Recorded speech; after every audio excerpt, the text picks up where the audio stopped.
Oh, j'ai une grosse tête. Attends, tu veux pas ça? C'est bon, à voir. Trop blanc, attends, je mets des boucles d'oreilles. Linda, tu me déranges là, sérieusement, j'ai envie de faire ma revue. Je dois la garder et je dois garder le fond de teint pendant plusieurs heures sur moi aussi. Oh, incroyable cet enfant. Heureusement que tu as la ring light. Ring. Ring. Coucou tout le monde, je m'appelle Tata Vika Routunian. C'est quoi pour les nouveaux?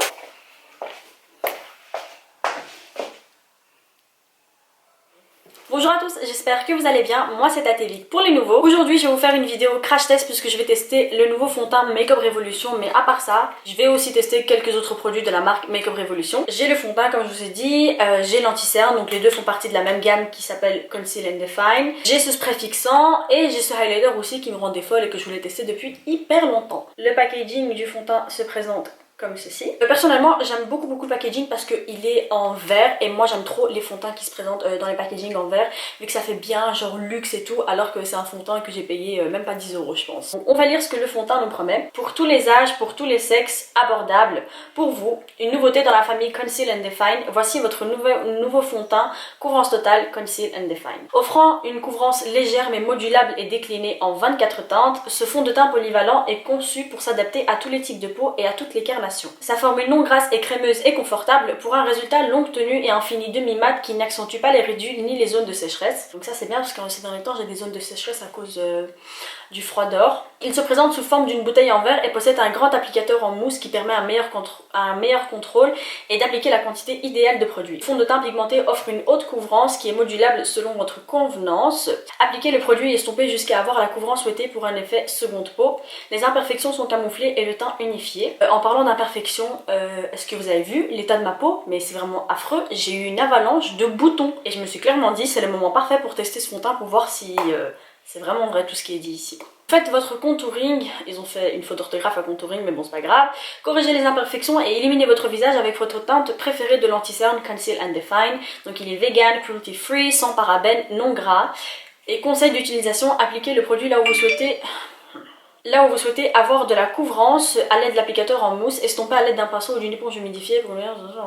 Ok c'est bon. Déjà le fait qu'il y ait 24 teintes de ce fond de teint, je trouve qu'il est vraiment bien pour une marque drugstore. Le fait qu'il coûte 10 € aussi c'est vraiment top, mais on va voir s'il en vaut vraiment la peine même si c'est 10 €. Personnellement que ce soit 1 € ou 2 €, j'ai pas envie de mettre de l'argent dans un produit qui ne fonctionne pas sur moi. Je sais que moi dans mes habitudes quand je teste un fond de teint je fais toujours un côté à l'éponge et un autre au pinceau, mais mon éponge a complètement disparu, je sais pas du tout aller où, vous savez l'éponge rouge Morphe, je sais vraiment plus aller où, c'est trop bizarre et limite ça me fait peur en fait. Et donc du coup je vais le tester seulement au pinceau, de toute façon c'est clairement mon pinceau favori pour appliquer le fond de teint, il est vraiment trop bien. Donc c'est le Y6 de chez Morphe pour ceux qui se demandent. Donc, pour le fond de teint moi j'ai pris la teinte 8.5 et j'espère vraiment qu'elle va m'aller, j'ai l'impression qu'elle va être légèrement claire. Ouh, j'adore l'applicateur, regardez-moi ça. L'applicateur il est énorme et j'adore. Oh wow, franchement j'adore les applicateurs comme ça et j'ai jamais utilisé un fond de teint avec un applicateur énorme. Je pense qu'ils sont inspirés du Tarte Shape Tape, genre même leur anti-cerne Conceal and Define il est inspiré du Shape Tape de Tarte. Donc c'est parti, on va le tester. Thumbnail tout d'abord. Alors est-ce qu'il est clair, est-ce qu'il est foncé, je sais pas. Par contre je sais même pas la dose que je dois appliquer du fond de teint. Et comme d'habitude j'ai oublié de prendre un miroir avec moi pour me regarder dedans. Ah, ce bruit insupportable. Ce bruit déjà il m'énerve et le fond de teint m'a l'air légèrement clair mais on va vite regarder ça quand j'estompe. Alors déjà au niveau de l'estompage, donc est-ce qu'il s'estompe facilement? Franchement ouais, il s'estompe facilement. La teinte, je suis trop contente, elle est parfaite. À la caméra elle a l'air légèrement claire mais en vrai elle est parfaite. Ah je suis trop contente, j'ai vraiment bien choisi. Non franchement au niveau de l'estompage il s'estompe super bien. Hein. Bon maintenant je sais pas comment il va s'estomper avec une éponge ou quoi mais franchement j'aime beaucoup. Par contre au niveau de la couvrance, avec une première couche c'est pas trop ça, hein. On voit encore ma peau en dessous, on voit encore les quelques défauts que j'ai. Ça m'énerve parce que j'ai l'air vraiment clair à la caméra mais en vrai c'est vraiment top la teinte. Si vous saviez toutes les vidéos que j'ai regardées pour pouvoir me trouver la teinte parfaite pour ce fond de teint. Et je suis contente parce que tout cet acharnement a porté ses fruits. J'ai vraiment la teinte parfaite. Donc là j'ai fini d'estomper la toute première couche. On voit encore mes défauts, vous pouvez clairement le voir par exemple là, là aussi. Mais je pense qu'à partir de la deuxième couche, donc si j'en rajoute une deuxième, là ce sera bon. De toute façon moi j'ai dit que j'aimais bien les fonds de teint en haute couvrance, mais j'aime pas aussi quand c'est beaucoup trop couvrant vu que ça fait trop fake. On va venir rajouter une deuxième couche. Quand je dis deuxième couche, là c'est vraiment deuxième couche sur tout le visage. Et en plus j'aime pas parce qu'il faut reprendre de la matière. Et ça m'énerve aussi vu que moi je suis pas du tout le genre de personne à mettre 2 couches de fond de teint. Ça il faut vraiment savoir. Pour moi le seul fond de teint où je me permets de mettre 2 couches c'est le Face and Body de chez MAC vu que c'est clairement le fond de teint le plus léger au monde.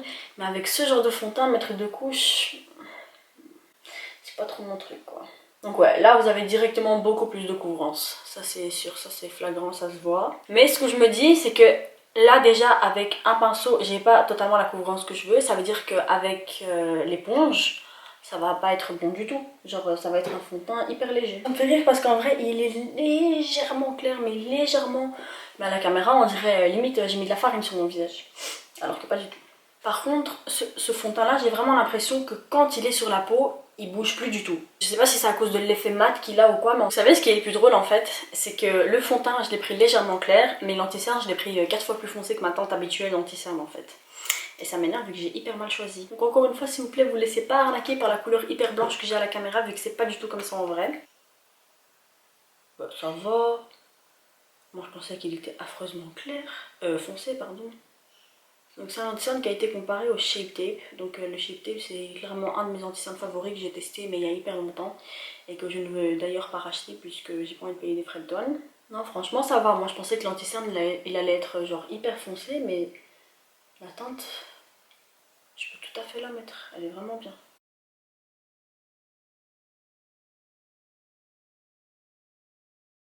Au niveau de l'anti-cerne, je trouve qu'il couvre vraiment super bien les cernes. Il n'est pas totalement couvrant, hein. Mes cernes je les vois encore, mais franchement je trouve qu'il est hyper bien. Il n'est pas censé filer entre les ridules, mais je vous explique. Moi-même avec le Shape Tape, mes ridules on les voyait quand même puisque j'ai vraiment les lignes en dessous de l'œil et je pense que ça c'est inévitable, pour moi en tout cas. C'est pour ça que quand l'anti-cerne file entre les ridules, c'est pas trop à l'anti-cerne que j'en veux. C'est pas grave, on va voir. De toute façon, quand je vais fixer avec ma poudre d'habitude, j'ai l'impression que cette poudre elle fait vraiment de la magie. Pour le moment, je suis vraiment satisfaite du résultat que ça donne sur la peau. C'est vraiment hyper beau. Le fini du fond de teint, il est vraiment super beau. Et même le fini de l'anti-cerne en fait. Moi, les anti-cernes, je les prends jamais avec des finis lumineux, à part le NARS que j'avais eu. Mais que celui-là, je l'ai carrément détesté. Là, j'ai envie d'aller faire le reste de mon visage. Donc poudre, bronzer, blush, patati patata. Je suis choquée. Attendez. Donc clairement, le fond de teint, il donne un effet poupée russe en fait. Même si c'est légèrement trop mat à mon goût, mais le fini du fond de teint est clairement magnifique. Surtout quand vous mettez le bronzer, le blush et tout, dans l'ensemble, c'est vraiment hyper beau en fait. Je suis limite choquée pour un fond de teint à 10 € en fait, et c'est juste un peu trop beau. Genre je suis là, je me regarde dans le miroir, et vraiment mon teint, il est... zéro défaut. Et je l'imagine même sur ma peau d'il y a plus ou moins 2 semaines. Bon, je sais que je vais la récupérer bientôt. Mais si c'était sur une peau limite avec aucun bouton, le fond de teint serait clairement magnifique. Même si, comme je l'ai dit encore une fois, je le répète, il est légèrement trop mat à mon goût. Mais quand vous mettez le highlighter et tout, franchement, il passe bien. La vérité, il passe bien. Par exemple, ici sur cette partie-là, on voit limite pas mes ridules. Ça m'a... le visage quoi, c'est comme si j'ai fait du lifting et 10 minutes après mon visage il est parfait. Au niveau de l'anti-cerne j'ai mis ma poudre d'Abuti et clairement c'est excellent le mix des deux, j'adore. Et je vais le garder encore quelques heures jusqu'au moment où je vais dormir, je vais aussi faire des petites selfies pour voir ça donne comment en photo. Et au niveau du flashback aussi, ah en parlant de flashback, je vais faire une photo avec le flash pour voir si le fond de teint sort blanc à la caméra. Où est mon téléphone? Waouh, même au téléphone genre en mode selfie, mon teint il est canon. J'adore. Ok. Waouh. Zéro flashback. Pour les 2 autres produits, ce spray là je sais pas trop quoi en dire. Encore une fois je dois vous dire ça à la fin de la journée pour voir s'il a vraiment bien fait tenir le maquillage. Et le highlighter liquide en fait c'est dès que j'ai mis la poudre sur mon visage que je me suis rendu compte que j'ai oublié de le mettre. Donc je vous en parlerai sûrement dans une de mes prochaines vidéos. On se retrouve dans quelques heures. Pendant ce temps là moi je vais aller faire des selfies et je vais finir Harry Potter. J'ai commencé la saga hier. Franchement je suis là, je me dis mais Tatevi, qu'est-ce qui t'a pris autant de temps pour regarder cette foutue saga? C'est clairement excellent, le film il est excellent, j'adore. Franchement je suis là, j'avoue pendant plusieurs années j'étais là, je reniais Harry Potter, je disais non j'aime pas, c'est trop sorcier et tout, mais franchement le film il est trop bien, ça met trop de bonne humeur. En plus surtout comme il fait froid et tout, ça met vraiment dans le mood automne. Alors il est plus ou moins 20h30 je pense, ça fait déjà plus de 6 heures que je porte le fond de teint. En vue générale le fond de teint est vraiment très joli, le fini j'aime vraiment beaucoup, c'est très joli, ça fait une très belle peau, j'aime bien la couvrance, tout est bon. mais un big défaut, mais genre vraiment big, qui me dérange mais à mort. Je sais pas si vous pouvez le voir, là comment ça a craqué au niveau des ridules. Mon maquillage je l'ai pas du tout retapé, hein, que ce soit mes sourcils, mes yeux, mon teint, rien du tout, même mes lèvres. Vous pouvez voir que le contour il est encore là du rouge à lèvres. Donc comme je disais, le souci c'est vraiment là, c'est vraiment affreux. En fait, il y en a là aussi, là clairement le fond de teint il a disparu.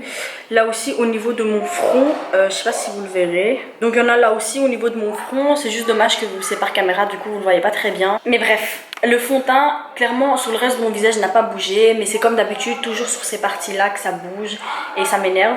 Déjà, seulement 2-3 heures après, j'ai remarqué qu'ici, j'avais limite plus de fond de teint comme ici, sauf que là, c'est parti un peu plus lentement. Et là, bah, c'est juste affreux en fait, je ressemble à une mémé de 70 ans.